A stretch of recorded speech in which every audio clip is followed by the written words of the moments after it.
commuting on tomorrow. Waiting for the heavy rain. It takes most of the night to get here. It's still just trying to work its way toward Lake Michigan right now. The biggest rain again is going to be late overnight after 3 o'clock through tomorrow morning. And there are flooding concerns. We talked about at the top of the show here. Excess rain is a pretty high idea in some spots here and there. Depends on where the thunderstorms go, right? So this is the radar looking for extra moisture. It's in a sensitive mode, and you see a few showers in the thumb.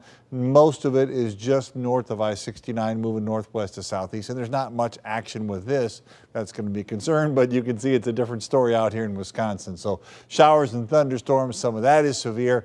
Our main idea about severe weather in terms of hail or wind or things like that is probably going to be just a little farther south overall between late tonight and through the day tomorrow.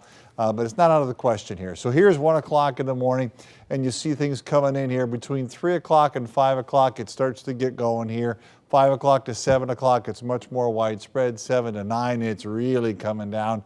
And of course, that's our rush hour time, right? So here's 9 o'clock, and then as it sticks around till about 11 o'clock or so, then starts to break up. It may last a little longer than that. The computer model's got this kind of lagging tail, if you will, a little farther south than us. That may still go through our southern counties, even part of Metro Detroit. So expect it to last through at least late morning, maybe a little bit beyond that. But then it goes away, and as it goes away, it is much more comfortable. It is dry, it is bright.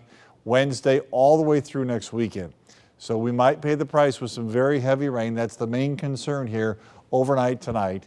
And then tomorrow, that's still the main concern. There's a little wrinkle along the front coming, and that might start to get a bit more organized. Can't rule out an isolated tornado. It's not very likely at all. But again, the flooding concerns here as we go through Tuesday morning are the biggest deal, I think. So what kind of rain are we talking about? By 7 o'clock, it's already raining pretty good, especially on the west side. It really fills up during the morning. A lot of spots will be an inch or higher. I think there'll be some spots that go 2 to 2.5. That's a lot of water again, especially if it hits the areas that got 2 to 3.5 last week. 77 outside right now as we go overnight tonight. We're not going to change a whole bunch here. We'll drop down into the 60s, 66 for low, but that heavy rain is expected late and through tomorrow. Only 71 tomorrow in Detroit, even some 60s for highs because of all the rain hanging around. All right, Dave.